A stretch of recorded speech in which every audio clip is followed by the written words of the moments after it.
नमस्कार, मैं हूँ विकास सुखीजा और आप देख रहे हैं अब तक टाइम।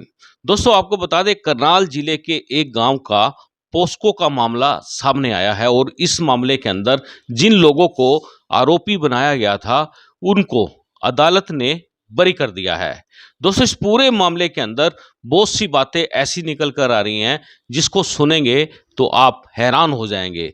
मेरे साथ करनाल के वरिष्ठ अधिवक्ता एस के मित्तल जी जुड़ने वाले हैं क्योंकि ये जो बरी का मामला है ये पैरवी मित्तल साहब ने की है।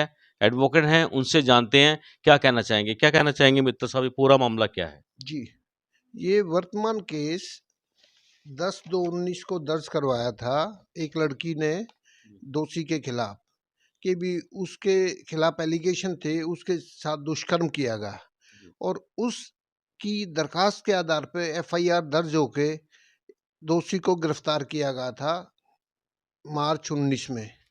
अब ये 13 सितंबर 2023 को केस का फैसला हुआ है और अदालत ने दोषी को बाइज्जत बरी किया है क्योंकि केस को झूठा पाया। उसका झूठे का कारण ये कि इसी लड़की ने एक केस पहले भी इसी दोषी के खिलाफ करवाया था 2018 में दर्ज।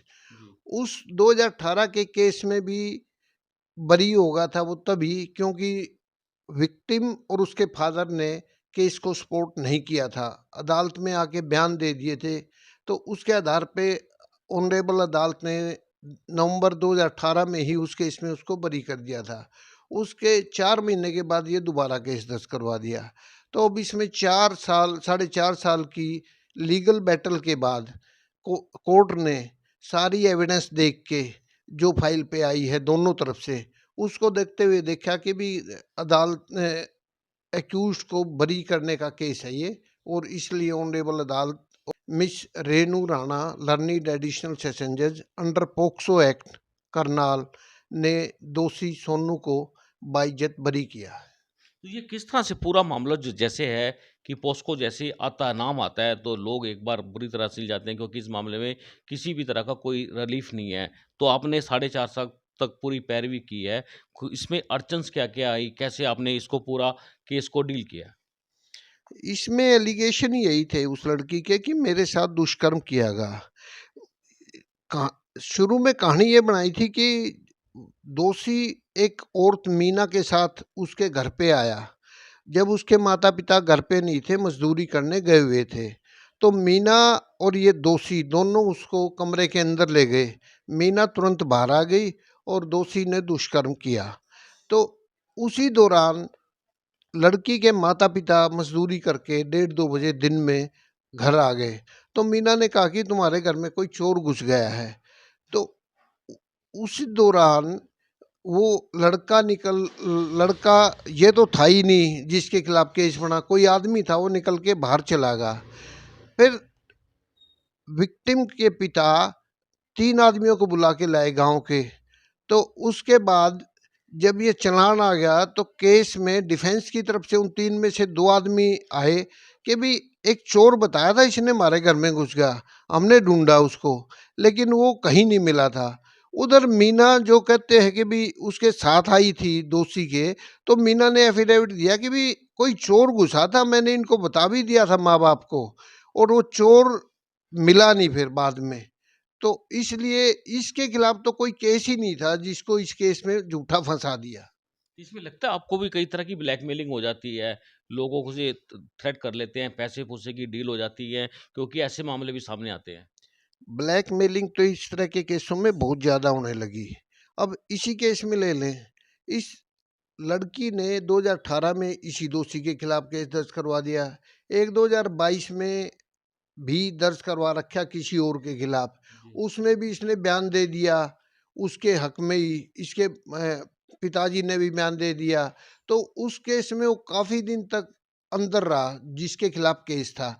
तो ये 3 केस ऐसे हो गए कि भी जिससे ये पता चलता है कि भी झूठे केस दर्ज करवा रखे हैं इसने लड़की ने, और झूठे केस की वजह से ही अदालत के सामने जब एविडेंस आ गई, डिफेंस की भी आ गई और प्रोसिक्यूशन की भी सारी एविडेंस आ गई, तो अदालत ने देखा कि भी इस केस में दोषी के खिलाफ कोई केस नहीं बनता है, इसलिए माननीय अदालत ने दोषी को बरी कर दिया। मित्र साहब, बड़ी बात है कि जो हमारी अदालतें हैं, माननीय न्यायाधीश हैं, बड़ा सही फैसला लेते हैं। अगर कोई गुनहगार है, उसको सज़ा मिलती है और अगर नहीं है, तो उसको बरी कर दिया जाता है। लेकिन इस दौरान जो साढ़े 4 साल, सवा 4 साल की अंदर जेल की कस्टडी रही है, वो बड़ा पॉइंट हो जाता है। उसमें क्या कहना चाहोगे? इसमें कोई दो राय नहीं कि जिसके खिलाफ झूठा केस और उसको अंदर रहना पड़े तो 4.5 साल तो बहुत ज़्यादा है। अगर 4.5 महीने या 4.5 दिन भी रहना पड़े तो बड़ा मुश्किल का काम है। लेकिन ये एक्ट ऑफ स्टेट की वजह से ये तो स्टेट गवर्नमेंट को ही सोचना चाहिए कि इस तरह के केसेस में इस जिसके खिलाफ झूठा केस दर्ज करवाया कि भी उसको क्या मुआवजा दिया जाए, और जिसने झूठा केस दर्ज करवाया उसके खिलाफ क्या एक्शन लिया जाए। तो इसमें है कोई प्रावधान है इसके अंदर? ये तो डिस्ट्रिक्ट अटॉर्नी या ऑनरेबल कोर्ट इस पे ऑर्डर देती तो उससे ही पता चलेगा कि भी अब तो इस जजमेंट में ऑनरेबल कोर्ट ने ऐसा कोई हवाला नहीं दिया कि भी इसको कोई बेनिफिट मिलेगा। नहीं, जैसे ऐसे आप बचाव बचाव कर रहे थे, आप बचाव पक्ष की ओर थे, आपने कोई दलील रखी इस तरह की कंपनसेट की?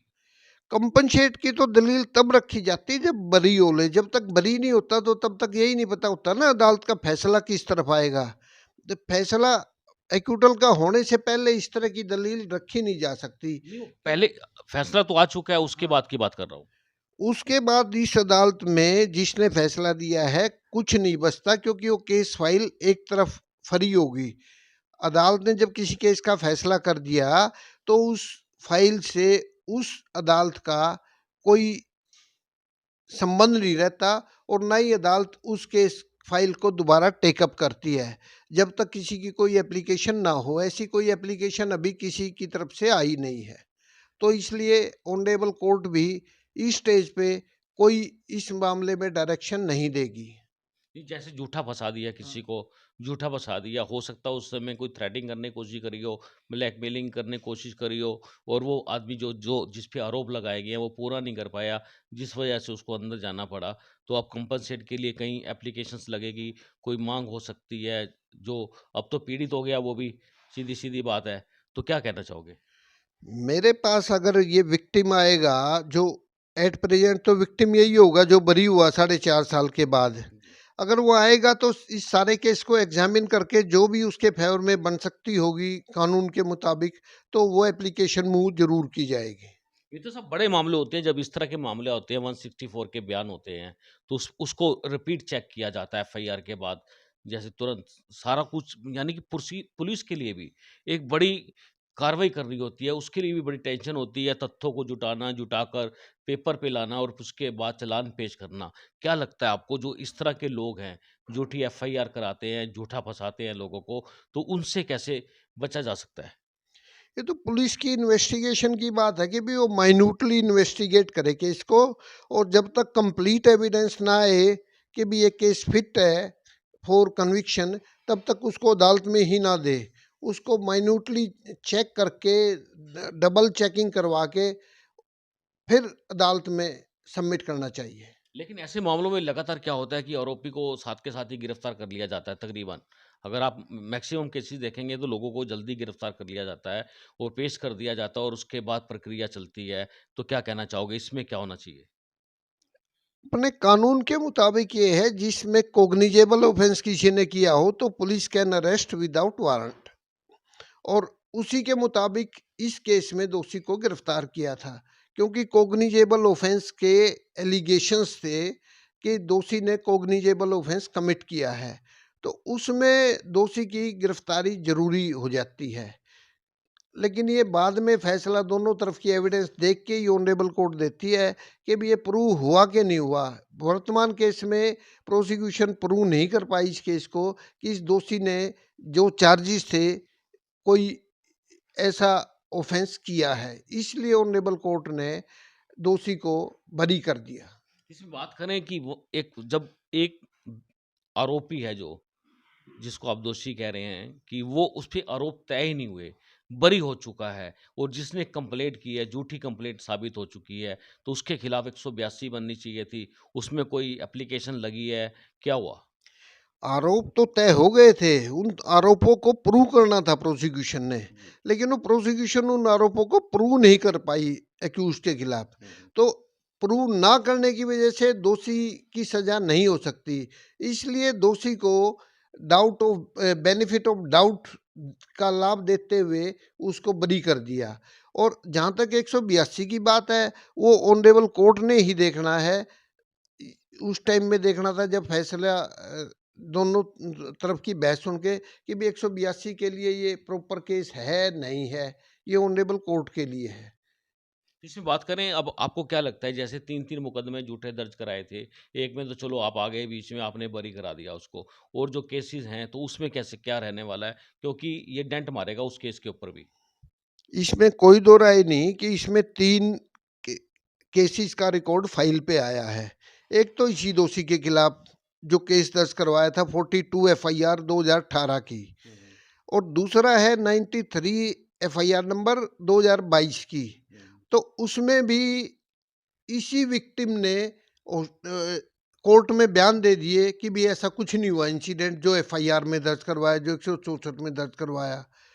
तो उसमें भी मुझे नहीं पता क्योंकि मैं नहीं हूँ उसमें वकील, तो उसमें भी बरी के अलावा मुझे तो लगता नहीं ऑनरेबल कोर्ट का और कोई फैसला आ सकता है। तो इससे ये स्पष्ट है कि इस केस की विक्टिम, सो कॉल्ड विक्टिम ने कि भी झूठे केस दर्ज करवाए हैं, और ऐसे केसेस में जो कंप्लेनेंट उसके खिलाफ स्ट्रिक्ट एक्शन पुलिस को लेना चाहिए और कोर्ट को भी लेना चाहिए।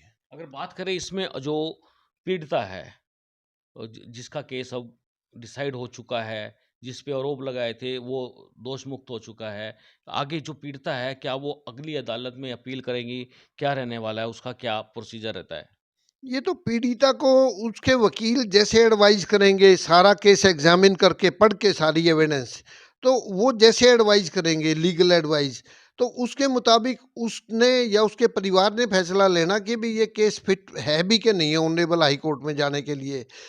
मेरी राय में ये केस बिल्कुल फिट नहीं है, क्योंकि इतनी एविडेंस आई है डिफेंस की तरफ से कि भी ये केस कहीं भी स्टैंड नहीं करेगा।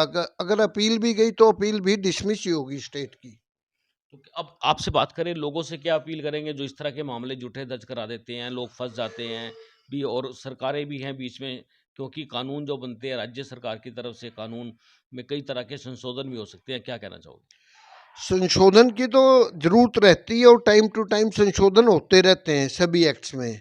और इसमें पोक्सो एक्ट का जहाँ तक इस टाइम संबंध है, इसका मिसयूज खूब हो रहा है। तो इसको मिसयूज को रोकने के लिए स्टेट गवर्नमेंट को ही एक्शन लेना होगा, और इधर से इन्वेस्टिगेटिंग एजेंसी को स्ट्रिक्टली देखना होगा कि भी झूठे केस में चालान कोई भी ना दिया जाए, ताकि लोगों को अननेसेसरी हरेसमेंट से, जेल से जाने से बचाया जा सके। तो गिरफ्तारी का भी रहता है प्रावधान, उसके लिए क्या होगा फिर गिरफ्तारी के लिए? गिरफ्तारी तो कोग्निजेबल ऑफेंस में पुलिस को करनी ही होगी, क्योंकि सेंट्रल गवर्नमेंट का एक्ट है। सेंट्रल गवर्नमेंट ने जब कोई एक्ट बना दिया कि कोग्निजेबल ऑफेंस है ये, तो उसमें गिरफ्तारी करने के लिए तो पुलिस बाउंड है। अब ये पोक्सो एक्ट भी सेंट्रल गवर्नमेंट का एक्ट है, स्टेट का नहीं है। तो गिरफ्तारी तो आईओ को करनी ही होगी जब इस तरह के एलिगेशन हो। उसके बाद तो ऑनरेबल कोर्ट का काम शुरू हो जाता है। अगर ये दिखाई दे प्रेमा फेसाई कि भी ये झूठी है, केस झूठा है या गिरफ्तारी गलत होगी, तो ऑनरेबल कोर्ट उसको बेल पे छोड़ सकती है। चलिए मित्र साहब, आपने मुझसे बात किया, बहुत बहुत धन्यवाद आपका। ठीक है जी, बहुत बहुत धन्यवाद आपका। बिल्कुल दोस्तों, आप देख सकते हैं, अगर बात करें जब ये मुकदमे दर्ज होते हैं, अगर इसकी फेयर इन्वेस्टिगेशन हो जाए और हर चीज़ को पहले ही तथ्यों पर उसको देख लिया जाए, चेकआउट कर लिया जाए, तब जाकर ये मुकदमों के जो चालान पेश होते हैं कोर्ट में, तब पूरे पूरे यानी कि हम कहेंगे, अगर किसी के साथ इतना बड़ा गुनाह हो जाता है, तो उसके जितने भी तथ्य हैं, जितने भी सबूत हैं, उन सबूतों के आधार पर आरोपी को सजा हो सकती है, और कहीं चूक गए तो वहाँ पर आरोपी जो है बरी हो सकता है। जिस तरह से एडवोकेट एसके मित्तल ने साफ तौर पर कर दिया है कि जितने भी सबूत पेश किए गए थे वो प्रूव नहीं हो पाए हैं, और जिसकी वजह से माननीय अदालत ने आरोपी को दोष मुक्त कर कर बरी कर दिया है। दोस्तों, ये खबर आपको कैसी लगी है कमेंट बॉक्स में जरूर लिख दीजिएगा। आप देख रहे हैं अब तक टाइम्स, मैं हूँ विकास सुखीजा अपने साथी रखे निषाद के साथ। नमस्कार, जय हिंद, जय भारत।